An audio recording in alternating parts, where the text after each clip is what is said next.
Evening, everyone. Good evening. How are you people? I hope you people are studying. Today we'll be discussing important legal GK for the month of December 2019. I hope you can hear me. So what are basically things that we are going to discuss are the session would flow like this. First, we'll be discussing important Supreme Court judgments for the month of December. Then, when we'll be discussing international legal developments, which is not quite much, so that would be done. There are certain legislations which were passed by the Parliament that we'll be discussing today. And then finally, we'll just have an overlook about insolvency and bankruptcy code, basically dealing with what does insolvency means, what does bankruptcy means, and we'll go with it. So let's begin with the December session. First of all, we'll be doing the judgments. Let's begin with the Supreme Court judgments today. So the first judgment here, it comes, Supreme Court bars Chidambaram from giving press interviews while granting him bail in INX Media case. Now this case is actually about former Finance Minister P. Chidambaram, to whom Delhi High Court had not given him bail. So he approached the Supreme Court, wherein Supreme Court gave him bail. But whenever we sign a bail, there's always certain conditions attached to it. So what were the conditions that were attached to it? There's a bail bond that you need to sign. And what were the conditions attached were like appellant was granted bail with the execution of rupees 2 lakhs. Appellant should not leave the country without specific orders to be passed by the learned special judge. Appellant should not tamper with the evidence and should not give any kind of interviews or make any public comment in connection with his case. So it's basically about how he was granted bail while Delhi High Court rejected him the bail. So Supreme Court has given him bail. This is all about the case. Let's move on to the next case, which is quite interesting. So we'll have a look at it. So in this case, the case name is Harbhajan Singh versus State of Punjab. And in this case, it was held that when we have separate classification in favor of properties of religious institutions for rent laws, they are not violative of Article 14. So we all know that there are certain central legislations and there are certain legislations which are passed by the state. So in this case also, there was a legislation which was a state passed legislation, and the legislation is Punjab Religious Premises and Land Eviction and Rent Recovery Act 1997. So before you understand everything in the case, I would just like to tell you that generally the state legislations, the rent recoveries, the eviction, the land related, all such legislations are made by the state itself. So Punjab Religious Premises and Land Eviction and Rent Recovery Act 1997, Supreme Court held its constitutional validity. While the Punjab and Haryana High Court said that the act does not fall in line with Article 14. So that is why the case had gone up to Supreme Court, and Supreme Court said very clearly that the court noted that there are a number of other central and state legislations wherein religious institutions with or without charitable organizations had been treated as a separate and a distinct class, and therefore tenants coming under them also form a separate class. So the landlords and the tenants which fall under this Religious Premises Act also form a separate class, and it is not violative of Article 14 as it follows the two most important elements of Article 14, which is reasonable nexus and having an intelligible differentia. So this is what Supreme Court had said in this case and held that Punjab Religious Premises and Land Eviction and Rent Recovery Act is constitutionally valid. So this is all about this case. Let's move on to the next case. So this is a very interesting case. Why? Because there was brew starvation deaths in the state of Tripura. So what did Supreme Court said in this case was, don't let people die of hunger. Supreme Court seeks center replies on stoppage of ration in refugee camps. So this case name is Mizoram Brew Displaced People's Forum versus Union of India, wherein Supreme Court asked center's reply as to why the ration was being stopped to the Mizoram Bru refugees. When I talk about Mizoram Bru refugees, they were basically refugees who had fled from Mizoram to northern parts of Tripura during a militant organization in 1995 and 1997, and which led to thousands of Bru refugees fleeing to Tripura and settling up in relief camps there. So it was all about them. And the Supreme Court had asked Center to give its reply within 2 weeks as to why there were starvation deaths in the place and what actually the petitioner prayed. We should look into that. So the petitioner basically prayed for proper security and rehabilitation of the Bru refugees and also compensation of rupees 1 crore to each of the family of 6 starvation death victims. Let's see what Center has replied, because right now there's nothing done much in this case. Only that Supreme Court has asked for Center's reply. So that is all about this case. Let's move on to the next case, which is case number 4. It has been um, one of the very interesting case that we have dealt recently was about Christian Medical College that we have done. So that is about the NEET judgment case. While the NEET judgment case and this case, I just wanted to tell you that don't confuse between the two. This case is all about domicile-based reservation in admission to PG medical courses, while the NEET judgment that we had done was about uniform examination for admission in PG medical courses. Right. So though both the cases are quite distinct and quite different. Here we are talking about domicile-based reservation.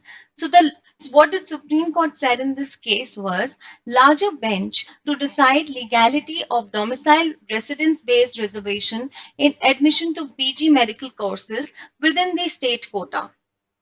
So the case name is Dr. Tanvi Behl versus Shrey Goel. Here the two-judge bench has said that we want this case to be referred to a larger bench. Why? Because when I talk about, when Supreme Court said that prima facie it appears that domicile-based reservation in admission to PG medical courses is held permissible, the mode and modalities of its application would still require further examination. So how will the domicile-based reservation work? On questions arising on those parts, they would want it to refer it to a larger bench. Let's see what were the two main issues that they want to refer to the larger bench. So the two main issues that they want to refer is, first of all, whether the PG medical courses within the state quota is whether the PG medical courses within the state quota is constitutionally valid or invalid, thinking about on the basis in the line of domicile and residence based reservation. And if it is valid, if they want to give the domicile based reservation in PG medical courses, then what should be the mode and modalities of doing the same? And what should be the difference when the second question that they asked was whether if a state or a particular UT had only one medical college, then what would be the modality of providing such reservation to such students. So this is what they want to refer to a larger bench. Let's see and go over to the next case. This is all for this case. It would be referred to a larger bench and then we'll await for the decisions from the Supreme Court. Let's move on to the next case, which is case number 5 for the month of December. This is a very interesting case, reason being, it deals with IT Act, and you all students understand a lot about IT Act these days.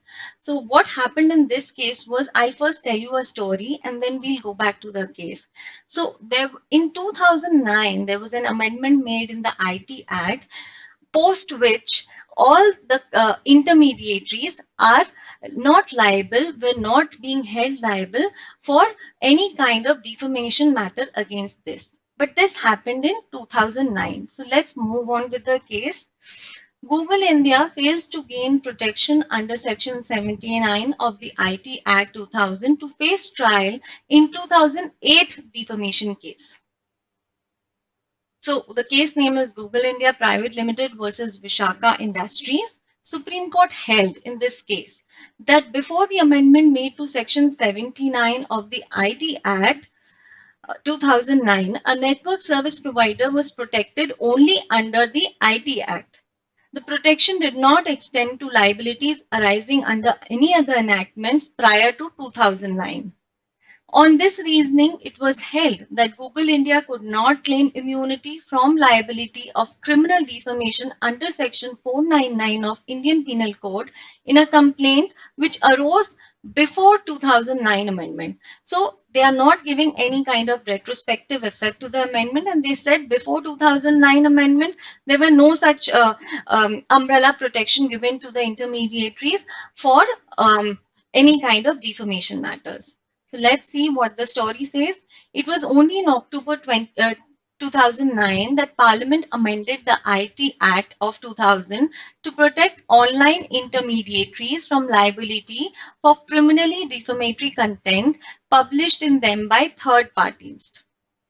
The amended Section 79 of 2000 Act provided that an intermediary shall not be liable for any third-party information, data, communication link made or available or hosted by him. The amendment gave almost blanket protection to intermediaries from legal action under Section 499 and 500 of Indian Penal Code. So basically now the question that arises in your mind is who is an intermediary? So let's see who is an intermediary. An intermediary is any person who on behalf of any other person receives, stores, transmits that record or provide any service with respect to that record and includes telecom service providers, web housing services, search engines, online payment sites, online auction sites, online marketplaces, and cyber cafes. So these are the intermediaries that we are talking about. So there's one more amendment I would just like to mention to you people. In 2018 also there were certain guidelines issued in which it was said that any kind of content which is not in tune with Article 19 Clause 2 of Constitution of India, or it intersects with any kind of interest or sovereignty of integrity of India or security of the state, or is against the public order, morality or decency, or is in relation to contempt of court, defamation or incitement to an offense, such kind of content should be removed, is unlawful and should be removed within 24 hours of it being published. So the intermediary should remove such kind of content, and also, but they need to preserve that content for 180 days for the purpose of investigation. So this was an amendment rule made, just like to mention about it. But about online content and the way it is being dealt these days, there were certain other judgments that I would want you to refer in this, and we'll just quickly deal with them within a minute. So Supreme Court also had given many judgments prior to it. In July 2018, in this case of Tehseen S. Poonawalla case, Supreme Court gave the government full freedom to stop or curb dissemination of irresponsible, explosive messages on various social media platforms which have a tendency to incite mob violence and lynching of any kind. So this is what in this case was held. Also in December 2018 in Re Prajwala letter case, Supreme Court ordered the government to frame SOPs or necessary guidelines to implement them to eliminate all kind of child pornography, rape, gang rape imagery, videos and sites in content of hosting platforms and other applications. So these two were other important Supreme Court judgments, just like to do it in a bit. So also when I talk about the IT Act, one of the most famous landmark judgments that you should know was Shreya Singhal versus Union of India. So what happened in this case was Section 66A of IT Act was held constitutional. So this is all about IT Act that we should know, and all the intermediaries that you must be knowing like Twitter, Facebook, WhatsApp and other social media platforms are the intermediaries. So in this case also, Supreme Court had not only upheld freedom of speech and expression on internet, but also narrowed down the interpretation of an equally important provision of law pertaining to protection of online intermediaries from liability for under Section 79 of the IT Act. So what basically happened in this case was Prior to the amendment in 2009, the protection to intermediaries was applicable only to the provisions of IT Act.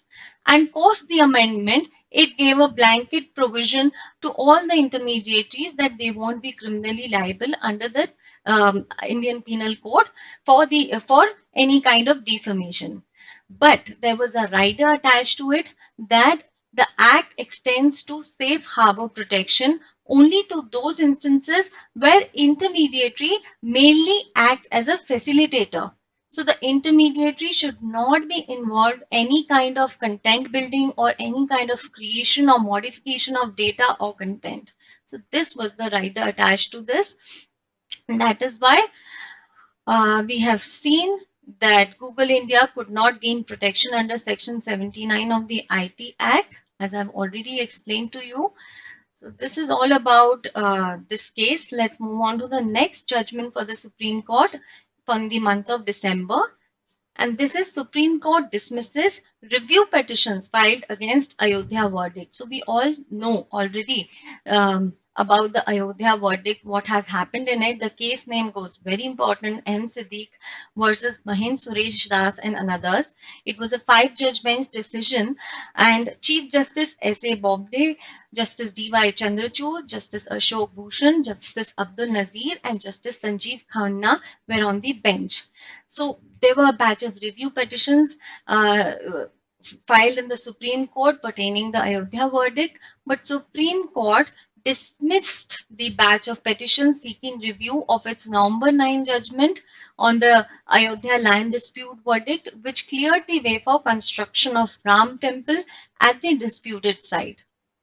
So the bench took these review pleas for consideration in chamber and rejected them after finding no merit. So what does in chamber proceedings means? In chamber proceedings means where there is no public and no media involved, and the bench had taken this pleas in the in chamber proceedings. Nothing much about this case we have already discussed. So it is just a review petition which was being dismissed. Let's move on to the next judgment, and that is a very interesting thing that happened in this case was generally we say that all kind of rape matters or any kind of sexual harassment case or something like that always get delayed, and we talk about justice delayed is justice denied and everything. But in this case, there was a very quick trial made within 13 days and the person was sentenced to death. So let's look into this case. The case name is also very strange, Anokhi Lal versus State of Madhya Pradesh. So what happened in this case?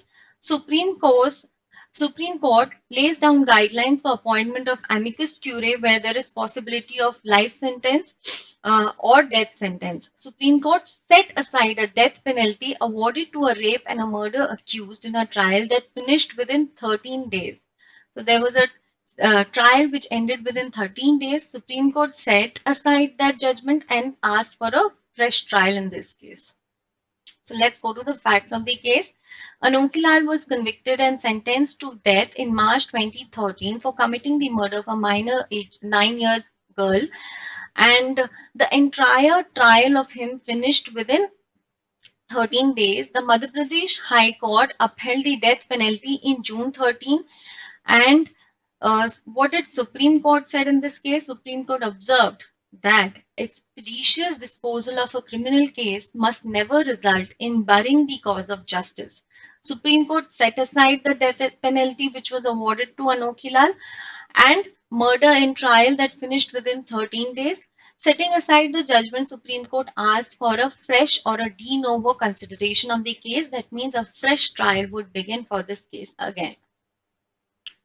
So let's move on to the last judgment for today, and that is Supreme Court seeks responses from center and state government in a bid to make criminal justice system responsive in sexual assaults case. The case name is In Re Assessment of Criminal Justice System in Response to Sexual Offences. So it's a 3-judge bench judgment in which Supreme Court has sought information with regard to state of affairs at ground level from various duty holders, stakeholders, investigation agencies, prosecution, medico forensic agencies, rehabilitation, legal aid agencies, and other courts to get a holistic view. So what has Supreme Court asked from the central and state governments? And that is registration of an FIR, whether it is being done by a woman police officer in case of rape or sexual assault cases, and has the woman police officer available to go to the residence of the victim or any other place of the choice of the victim, because the victim is temporarily undergoing any kind of mental or physically disablement. So that is two, three things that Supreme Court has asked for review, and what are the measures that the investigation agencies are taking. Also, it said that medical treatment and examination of victim is a very important aspect, not only for immediate relief of the victim, but also provide intrinsic evidence in the matter. So what else did the Supreme Court ask? Whether the police is completing the investigation and submitting the final report within 2 months from the date of recording of the information. So, and if there is a delay, then why there is a delay. It also asks whether victim and the witness protection, what kind of protection that a victim or a witness is getting, because most of the time we see that the accused is always stays nearby to the victim, so there might be a chance to influence the victim. So what kind of measures are being done or taken for the protection of witness or their victim, both? So this was what Supreme Court has held in this case. And with this, we move on to the international legal developments. And not much of it is there. So we'll just have a quick glance over it. Canada Supreme Court restores citizenship of Canadian child born to Russian spies. Quite interesting. Recognizing its power to interfere in administrative decisions which patently failed the test of reasonableness, a 9-judge bench of the Supreme Court of Canada restored Canadian citizenship of a child born to two Russian spies. Vavilov was born to a Russian couple posing as Canadians under assumed names. In reality, they were foreign nationals working under the assignment of Russian government and Russian intelligence service. So the Minister of Citizenship and Immigration had actually cancelled his certificate of Canadian citizenship to Alexander Vavilov on the grounds of his being the child of a foreign government employee residing in Canada.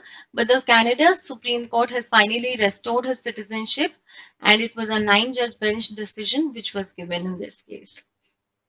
Next, for international legal development is subversion of constitution as high treason, Pakistan court in death sentence against Musharraf.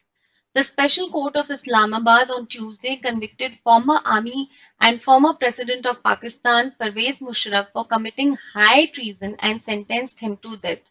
The decision against Musharraf was passed by 2:1 majority for imposing extra constitutional emergency. So he had imposed an emergency in the year 2007 in the month of November, when there was coincidentally what was happening was during that time there was widespread public opposition against Musharraf during that time when he had imposed emergency. So because of this, they want to charge him for high treason, and the Pakistan court has sentenced him for death. Now let's come to the next important international legal development. So one of the things that we had discussed in the previous session was about transgender rights incomplete. So we discussed about Supreme Court judgments, what were the ways, and what is the transgender act that we had discussed. So let's see what Zimbabwean High Court has held. The Zimbabwean High Court in a landmark judgment has held that transgender citizens are part of Zimbabwean society and their rights ought to be recognized like those of other citizens.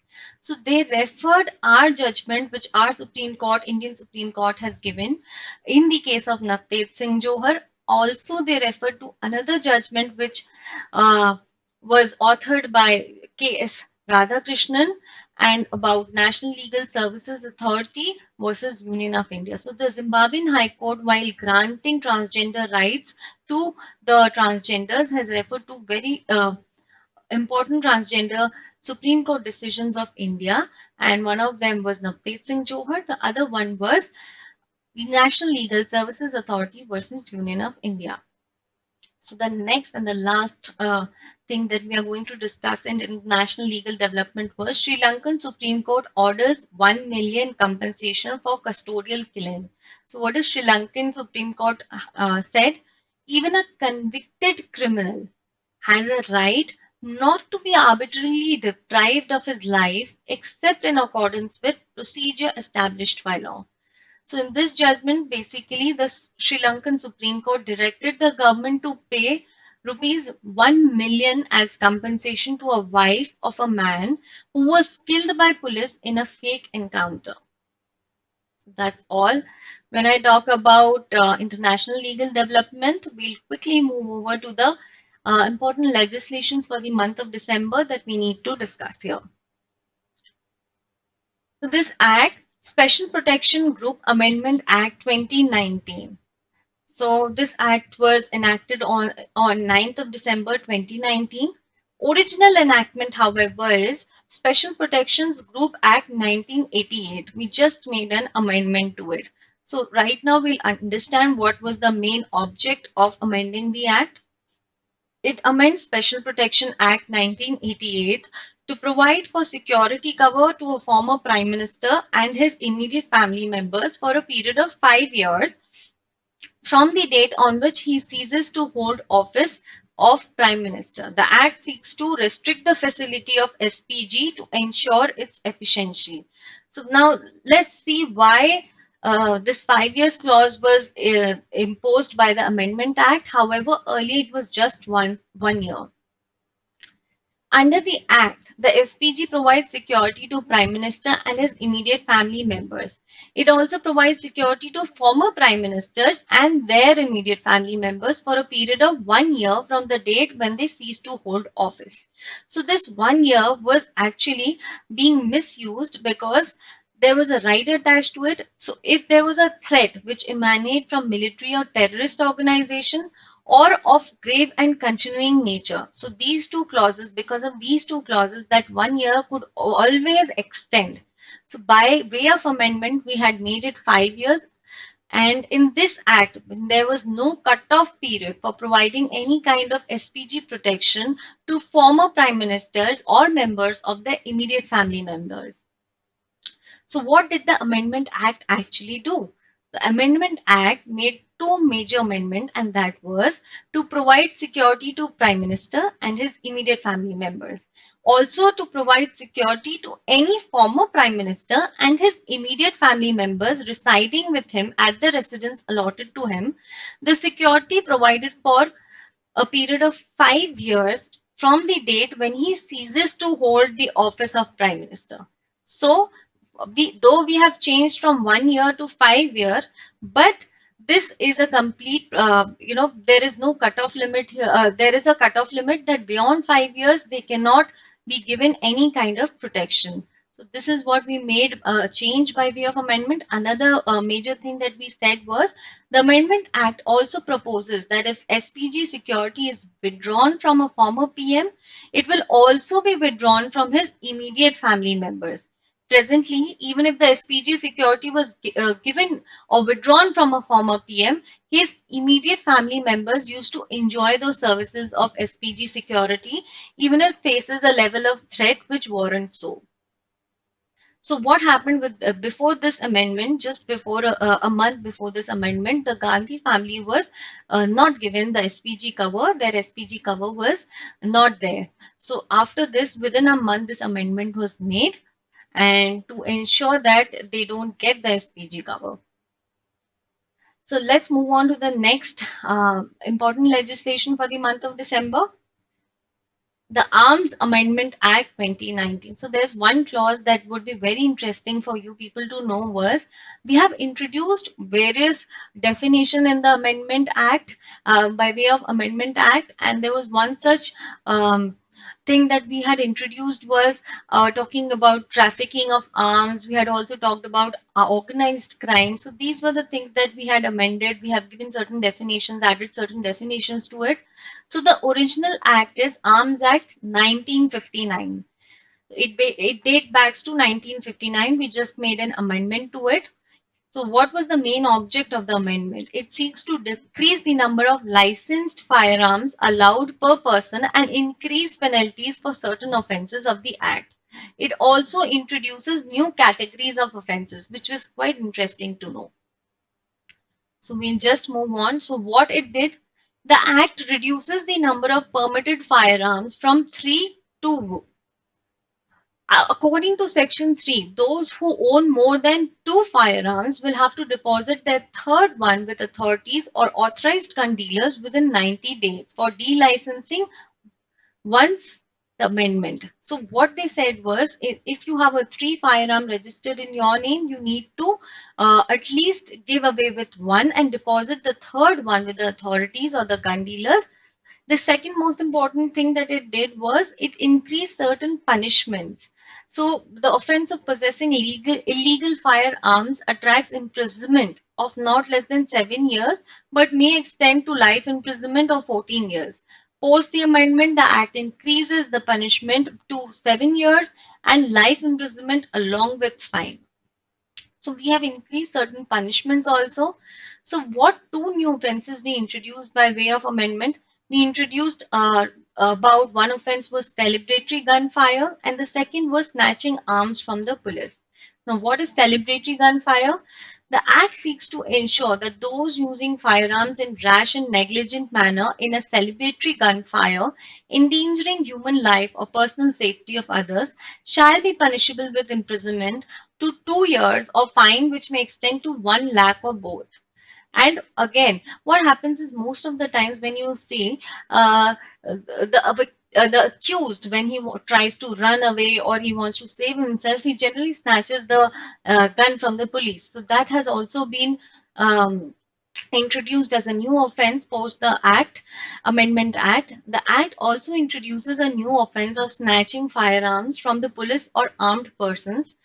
Whoever by using force takes the firearm from the police or armed forces shall be punishable with imprisonment for a term which shall not be less than 10 years, but which may extend to imprisonment for life and shall also be liable to fine. So these are the two new offenses that we have introduced, and there are certain definitions that we have added to it. What does organized crime means? Organized crime means any kind of continuing unlawful authority um, by way of any person, singly or collectively, either as a member of organized crime syndicate or on behalf of such syndicate by use of violence or threat, or violence or intimidation or coercion or any other unlawful means, with object of gaining any kind of pecuniary benefits or gaining undue economic or other advantage for himself or any other person. So this was what they have defined, certain new offenses we talked about, certain definitions that they have included. It also included a definition as what does organized crime syndicate means. जैसे syndicate बोलते तो it implies instantly that there is definitely one or more person. So it refers to two or more persons committing organized crime, possession of firearms or ammunition by a member of a syndicate in violation of the Act will be punishable with imprisonment between 10 years and life along with fine.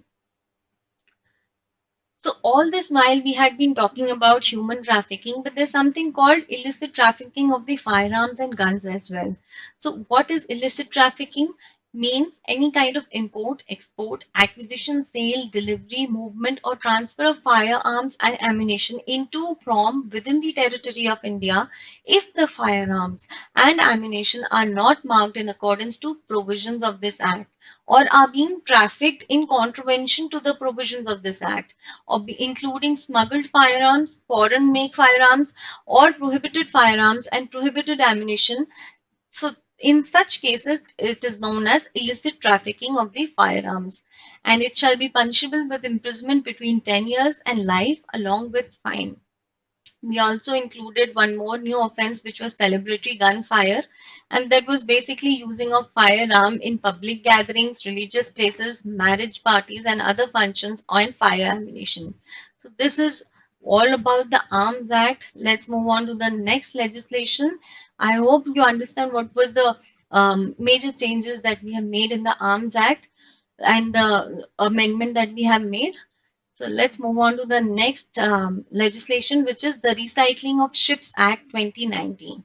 So let me just give you a very brief about it. The major idea behind this amendment, behind this Recycling of Ships Act 2019 was to prevent environmental health hazards. So that was the main object.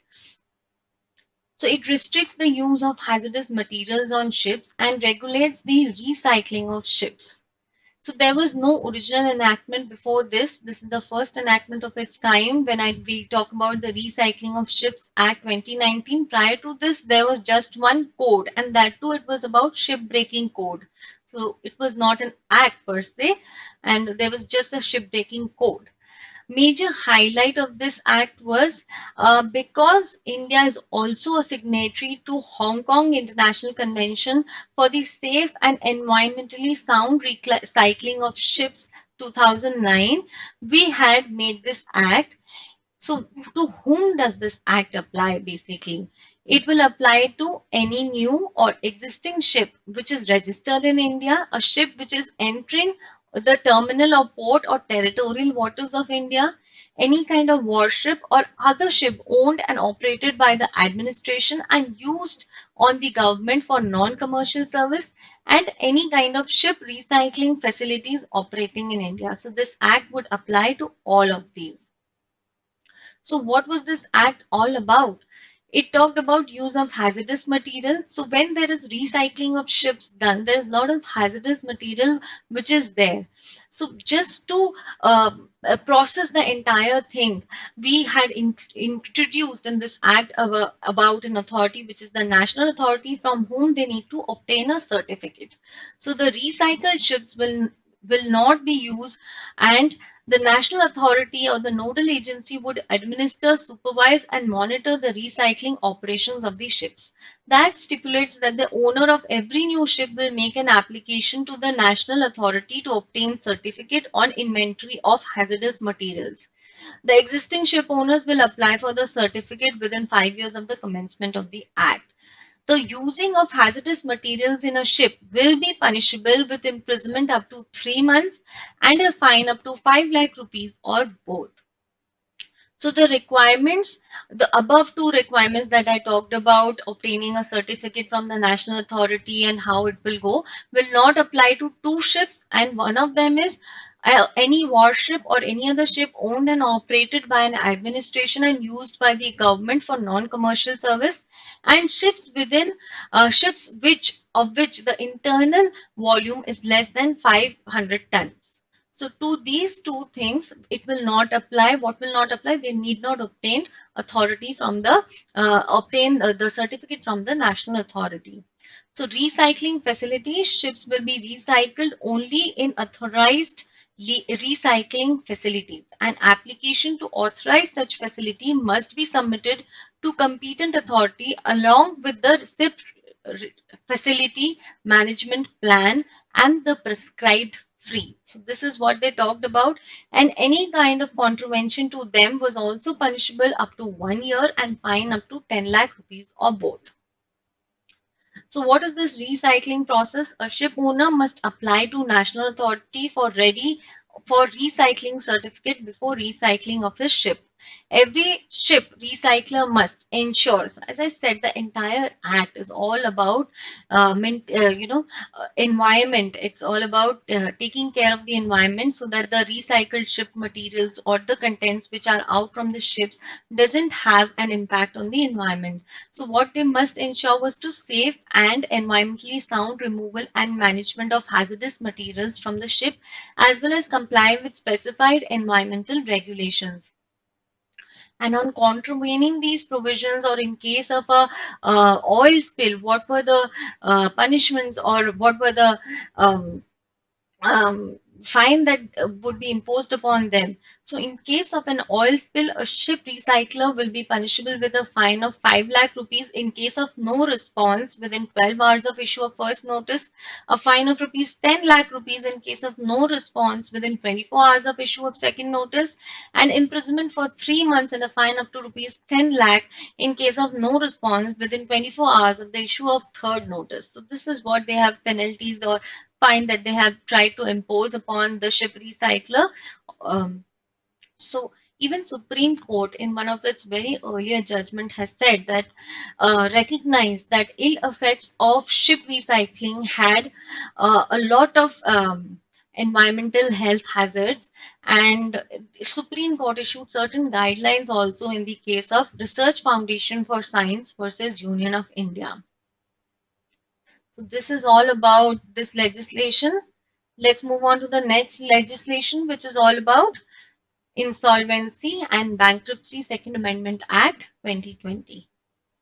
So this particular legislation, though was enacted on 13th of March 2020, it was enforced on December 28, 2019. How come enforced before?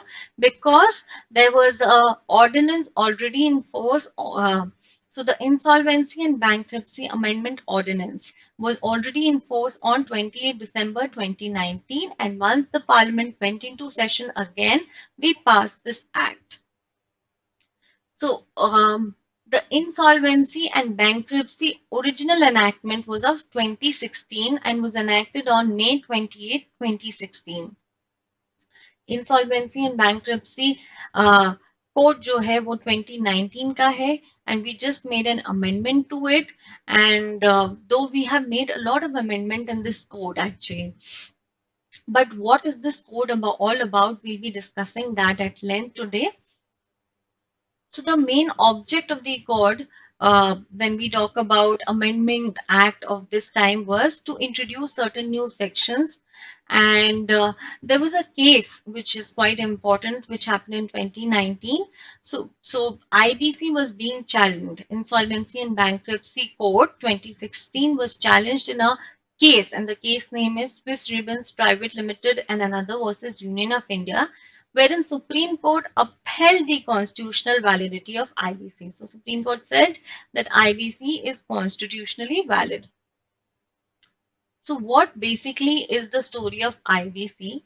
So prior to the IBC Code 2016, there were a lot of acts like Sikh Industrial Special Provisions Act 1985, Debt Recovery of Debts Due to Banks and Financial Institutions Act 1993, also acts like Sikh Industrial Companies Special Provisions Act and Provincial Insolvency Act, Presidency Towns Insolvency Act, the Civil Procedure Code 1908. So all these acts were there already in place, but there was a requirement of a new code which could deal with the issue of non-performing assets of the companies. So that is why we introduced Insolvency and Bankruptcy Code in 2016. And with this, our ease of doing business has also gone high up in the rank. Why? We'll discuss further. So what is basically non-performing assets? Money or asset provided by the banks to companies as loans sometimes remains unpaid. So the company, when they don't pay up their loans, it amounts to non-performing assets. This late or non-payment of loans is defined as non-performing assets or NPAs. They are also termed as bad assets. So in India, RBI basically monitors the entire banking system as defined by the country's central bank. If for a period of more than 90 days, the interest or installment amount is overdue, then that loan account can be termed as a non-performing asset. Now, what is asset reconstruction company? So when there happens a bad loan, there has to be someone who bails out you out of the situation. So an asset reconstruction company is a specialized financial institution that buys the NPAs or the bad assets from banks and financial institutions so that the latter can clean up their balance sheets. In other words, ARCs are the business of buying bad loans from the banks. Now, many of you are just reading the Insolvency and Bankruptcy Code, but you don't know the difference between insolvency and bankruptcy. So we'll just quickly deal with it. Insolvency is a situation where individuals or companies are unable to repay their outstanding debts, while bankruptcy is, on the other hand, a situation whereby a court of competent jurisdiction has declared a person or any entity as insolvent. So when a court declares someone as insolvent, it means bankruptcy. And the court has also passed appropriate orders to resolve it and to protect the right of creditors. It is a legal declaration of one's inability to pay off the debts. So that is bankruptcy. Let's move on to the other two bits of the um, code, and that is NCLAT or DRT. So National Company Law Tribunal NCLT is basically an adjudicating authority under the IBC, as well as DRT, Debt Recovery Tribunal. It is also an adjudicating authority under the IBC. But they both apply to two different things. NCLT applies for companies and LLPs, while Debt Recovery Tribunal applies for individuals and partnership firms. And the other thing was, who is an IBBI? An Insolvency and Bankruptcy Code is the regulator who oversee the process of entire insolvency proceedings, and like insolvency professional agencies, what are they doing, what are insolvency professionals doing, and what are information utilities in India, how they're managing the things. So here is a brief of what is insolvency professionals, what is insolvency professional agencies. They stand for code of ethics. What are information utilities? They try and collate, authenticate, disseminate financial information to be used during the insolvency. So there is a process that they follow. So the entire steps I have resolved in two, three things. There's nothing much to know about it, but there's a process that the entire insolvency happens in. Insolvency resolution process can be initiated by any of the stakeholders of the firm, debtors, creditors, employees, and now even home buyers. And if the adjudicating authority accepts, an insolvency resolution professional is appointed. So the management is transferred to from the board of the firm is transferred to the committee of creditors, and they act through the IP, insolvency professionals. Now, what happens in the debt recast plan is they need to chalk out a plan whether to revive a company altogether or to liquidate the company. So they have given a time limitation earlier, which it was 270 days, but after a certain amendment, not this amendment, a prior amendment to this, an early amendment to this, we had said that it is 330 days, including the litigation period. So within this time frame, they need to chalk out a plan whether to revive the company or to liquidate the company altogether. By reviving means, if they decide to revive and adopt, they have to find someone who's willing to buy the firm. That what we talked about, asset reconstruction company, someone like that has to willing to buy the firm, and the creditors will also accept a significant reduction in debt, and the reduction is known as the haircut. And if they decide not to approve the plan, they do not adopt, they don't want to approve their plan, and they just want their things to be liquidated. Liquidation basically means nothing but to convert all their assets into cash equivalents by selling them in open market. So this is the entire resolution process, how it happens. And this is all for it. But because of the COVID-19 pandemic, there were certain regulations which were incorporated into it that I would want to discuss. The IBBI, which is Insolvency and Bankruptcy Board of India, through its second amendment regulation on 17th April 2020, said that we would exclude the lockdown period under section 47A. They said that we would exclude the period of lockdown and will not count it for any purpose of computation in the timeline for any task that could be not be completed due to lockdown in relation to the liquidation process. So this is an change which happened because of the COVID-19 pandemic. And the second thing was, on 17th May 2020, the finance minister announced certain changes for the benefit of MSME sector. Government has decided to increase the threshold application under IBC to 1 crore from 1 lakh. So earlier it was 1 lakh. If you could not pay off your debt of 1 lakh also, you an IBC or a proceedings can be initiated against you. But now it has been increased to 1 crore. So unless you are unable to pay that much amount of debt, a proceeding will not be enforced. And so we have increased the threshold limit to 1 crore rupees. And It plans to bring a special insolvency resolution framework for small businesses. Finance Minister also said that the debts related to COVID-19 will be excluded from default under the Insolvency and Bankruptcy IBC up to 1 year. So all kind of debts will be excluded from default under until 1 year. So this is what that has been said. And if you don't know what is MSME sector, that is micro, small, and medium enterprises that we talk about here. So these are the changes that were incorporated for the COVID-19 benefit of the people.